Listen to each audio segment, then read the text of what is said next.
In a small town in Ogun State, more than 100 years ago, a baby was born. Nobody knew that this child would grow into a man who would challenge poverty, fight ignorance, and become one of the greatest leaders Nigeria would ever know. His name was Obafemi Jeremiah Oyeniyi Awolowo. On March 6, 1909, Obafemi was born in Ikenne, a quiet town surrounded by farms and palm trees. His father, David Shapulu Awolowo, was a hard-working farmer and trader. His mother, Mary Efunyela, was a determined woman who sold goods in the market to support her family. At first, it looked like the boy would grow up in comfort. But then, tragedy struck. When Obafemi was just 11 years old, his father died. Imagine it, an 11-year-old boy standing at his father's grave, confused and heartbroken. From that moment, life became a struggle. His mother, Mary, had to carry the heavy burden of raising him alone. She sold everything she could, just to keep her son in school. But instead of breaking him, this hardship made Obafemi stronger. Obafemi was a brilliant child. He loved books more than anything. He first went to St. Saviour's School, Ikenne, then to Imo Wesleyan School in Abeokuta. Later, he entered the famous Baptist Boys' High School, Abeokuta. But when he finished secondary school, there was no money to go to university. Poverty almost ended his dreams. Still, he refused to give up. He became a teacher, a clerk, and even a journalist.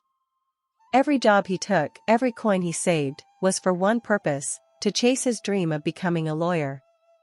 Finally, in the 1940s, with borrowed money and great sacrifice, Obafemi traveled to London. Life there was tough. He often struggled to pay for food, rent, and books. But he kept moving forward. He studied law at the University of London, and later trained at the Inns of Court.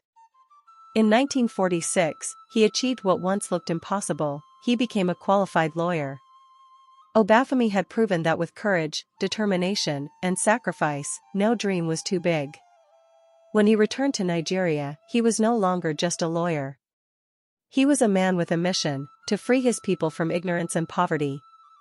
In 1949, he founded Egbe Omo Oduduwa, a cultural group to unite the Yoruba people.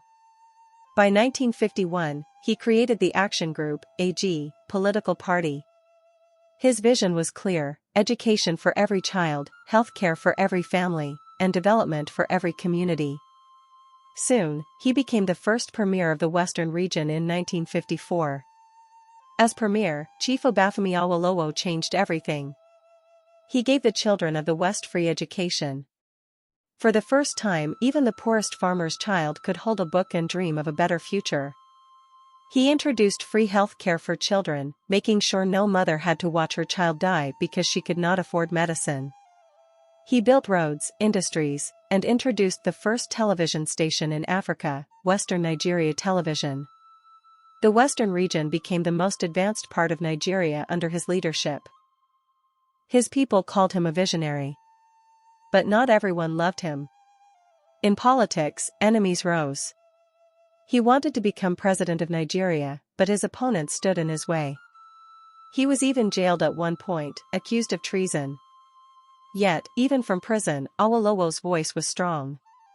He wrote books, shared his ideas, and kept dreaming of a Nigeria that would rise above tribalism, corruption, and poverty.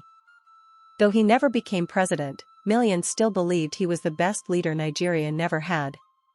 On May 9, 1987, in his hometown of Ikenne, Chief Obafemi Awolowo took his last breath. The news of his death spread like wildfire.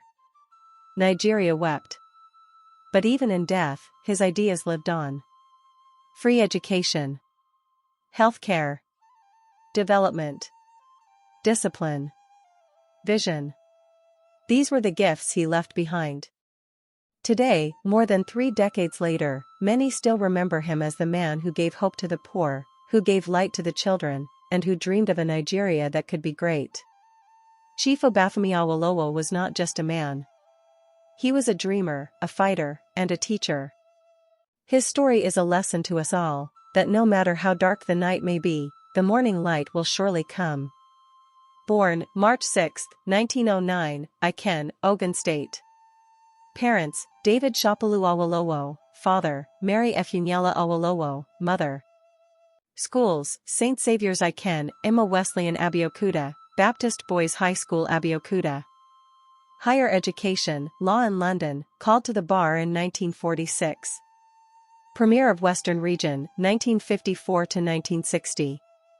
Achievements, free education, free healthcare for children, first TV in Africa, modern farming and industries. Died, May 9, 1987, Ikenne. Please don't forget to like, share and subscribe to Tale of the Motherland for more powerful African history.